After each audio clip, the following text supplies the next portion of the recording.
Oret Fred yaramaze kuvuga ngo uwumva afite ubwoba umupaka kuko twari ku mupaka urafunguye nafata inzira. Ati ubu ntitukiri ingabo za Uganda, turi ingabo za RPA. Nibwo bwa mbere numvise ijambo RPA. Ati kumenya ko tutakiri ingabo za Uganda, agira gute ibi byose abikuraho ajugunya hakurya y'umupaka. Ufite ubwoba asubireyo. Ndavuga nti rero umuntu wavuze gutya ubu ntabwo ari gihe wapfa guhaguruka ngo ngiye kumubwira ngo ukoza amakosa yo kujya imbere y'abasirikare bose umwanzi ari harasa. Ariko mbibona ko ari big mistake. Mbona Lieutenant Colonel Adam Waswa ntacyo avuze, Ret Waswa yarapfuye 91. Mbona Ret Bunyenyezi ntacyo avuze, mbona Ret Bayingana ntacyo avuze, abone ba majoro, mbona ba Major Samukaka ntacyo bavuze, mbona ase nige ujya kuvuga amafuti bavuge ko ndi umunyabwoba. Of course arakomeza aragenda uko umwanzi arasa aragenda, ubwo natwe turakurikira twigabamo amayira abiri, bataliyoni ebyiri iburyo izindi umuhanda wa kaburimbo. Of course tuza guhurira Nyabweshongo ize n'indi force yose. Abo basirikare bakuru batubwira bamwe muri twe ko yarashwe agapfa. Yapfuye ku itariki ya 2 mu masaha 3 n'igice gutyo, ahagaze ku gasozi. Niko gasozi uturutse Matimba ugana Nyabwesho ugana Kagitumba, urakabona ibumoso bwawe na gasozi kambaye ubusa. Niko yari ahagazeho areba umwanzi imbere ye mu muhanda, ahamagaza imbunda ngo yitware koherese ngo abarase. Yari kumwe n'abandi basirikare be escorts be, aho bagiye kuzana imbunda. Of course umusirikare Habyarimana wari uri ku kajipe gafite machine gun yaramurebaga neza, amurasa mu gahanga. Icyo gihe Ret Fred yari umusore uri strong, very physically strong, muremure cyane, ngira ngo niyo mpamvu isasu ryamufashe mu gahanga. Then aricara, nta nubwo yaguye. Ubundi isasu rya machine gun iyo bari gukubiserera gukaraga rikagugera mu kirere ukagwa hasi, ariko we yaricaye buhoro. Aravuga ati mujinga amenipiga, aricara ahita apfa. Ariko the mood muri ba commanders bakuru babibonye banamushinguye aho ngaho Kagitumba, duhuriye Matimba kuko niho twahuriye twese. Warababonaga abariraga, abataravugaga. The mood was bad, ntabwo yari mood nziza muri ba komanda bakuru. Abasirikare bato nta kibazo kuko ntacyo bamenye. Je ntabwo nabaye shocked nkuko abandi benshi babaye shocked, kuko nari namaze kubyitegura, nari namaze kubibona ko ari big mistake. So urumva rero kuva icyo gihe mutakaje igisirikare niko cyubakwa, mutakaje leader, mutateguye ibindi byose bikurikiraho ni catastrophe gusa. So ubwo rero hakurikiyeho umwanzi kuturusha initiative, nubwo ikiza abenshi basirikare batabimenye bikatworohera gufata Nyagatare na Gabiro, kuko abasirikare batabizi bo bagenda barwana gutyo. Ariko after Gabiro baje kubikeka bamwe, bigenda bivugwa, noneho bakabona n'abasirikare bakuru bandi bacitse intege, nta initiatives bagifite. Ariko ubwo hari ku itariki ya mbere, ariko ni ya 2 ko Fred yarashwe ku ya 2.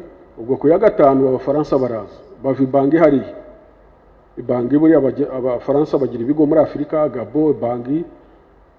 Buri hari atwaze kujya Ibangi, aho turi Bangi n'abafaransa buri niho bavuye badutera muri 90. Ubu ariko turi kumwe nabo. So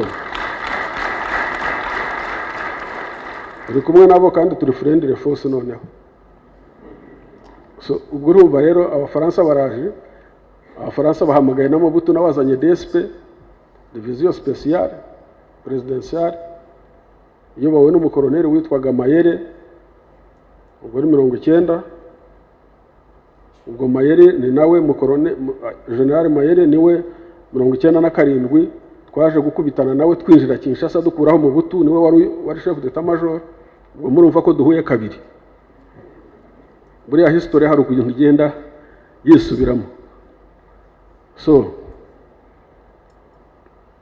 izo ngufu zije za leta zirimo indege, zirimo burende, zirimo atirare, zirimo iki, ntabwo twashobora kuzisapotinga. Noneho organizational dufite ibibazo byo kubura the leader, birananirana. Gabiro bayidukuramo, turongera tuyibakuramo, ariko ya za qualities navugaga, high level patriotism, resilience, byose biradufasha.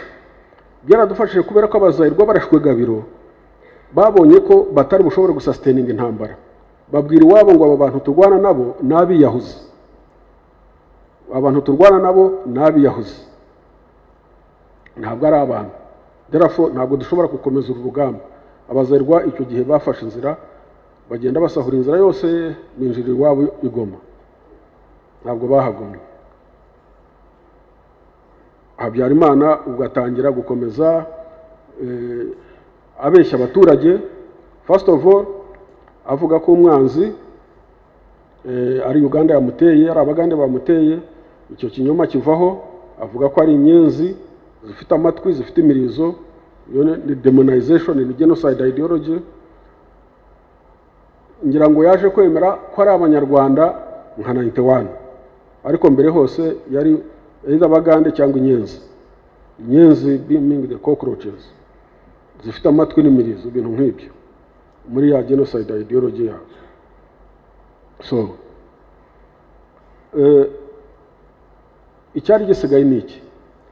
Icyari gisigaye, the last card twari dufite, nuko twabona umuyobozi uza akayobora DRPA, akayobora urugamba. Ntabwo twari dufitanye contact na His Excellency. Mbere yuko tujya gutera amezi make ya mbere, abagande bari baramohereje kwiga mu ishuri rikuru rya gisirikare ryitwa Fort Leavenworth muri Amerika. Atari uko bamukunze, ari uko bamutinya, kubera ko bari bazi ko, bari baraketse ko abanyarwanda barimo kwiorganizing ariko badafite information. Baravuga bati muri aba bose bari hano, ushoboye kuzabikora ntitubimenye n'uyu nguyu, reka tumwohereze kwiga. Bamwohereza kwiga, ariko ubwo urumva turi aho ngaho tudafite umuyobozi. Ntabwo nta wari ufitanye contact nawe, nta nubwo twari tuzi aho ari, nta nubwo twari tuzi uko yanashobora kuvayo akagera hariya. Ariko at one point twari officers nka 20 twicaye ahantu tutavuga ku Kagera hitwa Nyamuhemura. Leta Meja Bunyenyezi araza arahadusanga, ati ko mutavuga niki? Turaceceka. Ati ndabizi ibyo mutekereza. Ati avuga mu Giswahili, musijari, afande Paul anakuja na akifika haya yote yatamalizika. So ubwo tugira muraro nyine ko agiye kuza, dutangira gutegereza n'iryari azazira. Of course yagiye kuhagera mu cyumweru cya kabiri, aciye mu nzira zigoranye. Abashaka kuzimenya ziri ku gihe yarabivuze muri interview. Aciye mu nzira zigoranye, ahageze situation yari umunsi ku munsi situation yabaga mbi kurushaho, ku buryo ahageze, nawe uhageze uri umuyobozi w'ingabo, ushobora kuvuga uti ibi ntabwo ushobora kubyishoramo, ntacyo nkiramira, let me abandon the struggle, reka tubivemo. Ariko ahageze yakusanyije ba officers bagihari, bakiriho bakuru, arababaza ati kuki mwageze kuri uru rwego? Kuki mwageze kuri uru rwego? Nicyo kibazo yababajije. Kuki murwana nabi mukagera kuri uru rwego? Baravuga ngo umwanzi arakomeye. Aravuga ati no, ntabwo umwanzi ashobora gukomera, ntibishoboka. ni mwebwe murwana nabi. So already kuvuga ngo umwanzi ntakomeye, iryo jambo ryahinduye imyumvire y'abasirikare ba RPA, bumva koko ko umwanzi adakomeye. Then atangira icyitwaga reorganization. Ubwo twavuye kuri organization no gutera, tugera no kuri setbacks ni bya bindi bibazo twahuye nabyo byo gupfusha abayobozi.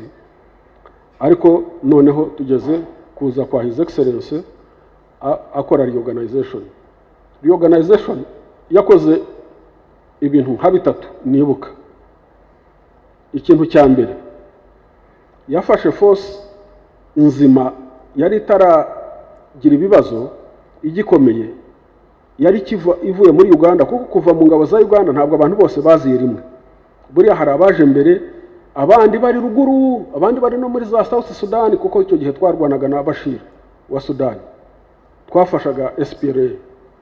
Urumva hari benshi babimenye nyuma bakumva kuri radio ko abanyarwanda bagiye nabo bakaza. So afata abo ngabo bakiza, abafashe arababriefinga neza, ababwira uko bari burwane, ababwira ko bava Kagitumba bagaca muri iriya misozi yose ya za Kiyombe, ya za Kivuye, bakagenda bagatera Gatuna. Wicyo yashakaga nibaza ni nko kuvuga ngo Kagitumba byananiranye mu Mutara, dusa nabaneshejwe, ariko nidutera Gatuna birabalansinga, kandi Gatuna ni mu misozi, ntabwo ho hameze nko mu Mutara aho umwanzi yazaga n'imodoka duca hejuru n'iki byose. So yohereza iyo force. Icya kabiri yakoze kwari ugufata za force zose ziri mu Kagera muri park, zanyanyagiye, zabuze uko zivayo, zitazi icyo ziri bukore, zisonzeyeyo, zimeze nabi, zose azodaringa kuvayo zitarwana, zavoiding umwanzi, zikwepa umwanzi, zikavayo. Hari imwe gusa force imwe cyangwa command umwe yabuze uko akurayo, kuko we yari yageze kure cyane, yitwaga Late Captain Bitamazire, yari yageze za Kayonza na za Nyawera hariya muri Gahini. So abura uko amukurayo, yohereza force ijya kumusanganira, force imubona nko mu kilometero kimwe hakurya, umwanzi abaramurashe. So Bitamazira agwa aho ngaho, ubu ntiyaboneka, ariko abandi ba commanders bose bavayo. So ubwo arakora reorganization ya RPA kuri teri. Icya kabiri yagomba gukora reorganization ya RPF ku banyamuryango bose mu region yose, kubera ko abanyamuryango bamaze kumva ko Late Fred yapfuye, rumor is going around, ntibazi nuko yapfuye, bamwe barasuspeculatinga, basubiranyemo, baramwishe, bagize gute ibintu nk'ibyo. Arabo organizinga, abashyira ku murongo, and then struggle irakomeza. Icyo gihe rero ahindura imirwanire. Mbere twarwanaga uburyo buri conventional, twarwanaga nk'ibyihebe nibyo mbabwira, nk'ibyihebe. Ingabo za Habyarimana zigashyira ku musozi 4 barrel anti-aircraft, zikadutega machine guns, ibifaru, indege hejuru, twebwe tukagenda n'utubunda twacu twapanuwe, twareza gatuza mpaka tukagera kuri izo mbunda. Abapfa bagapfa kandi ubwo ni mu Mutara hagize gute, harashashe, barakurasira mu birometero 3-4 kurinda ubageraho. Murumva ukuntu abantu bari bateye. Niyo mpamvu abazarirwa bavuze ko RPA ari ibyihebe, kandi koko ubibonye usanga bari ibyihebe, niko byari bimeze. So ubwo His Excellency ahindura iyo mirwanire, ava muri iyo conventional war fighting, adushyira muri gorilla mobile warfare, kurwana ibitero shuma, kurasa umwanzi hatazi, kumurasa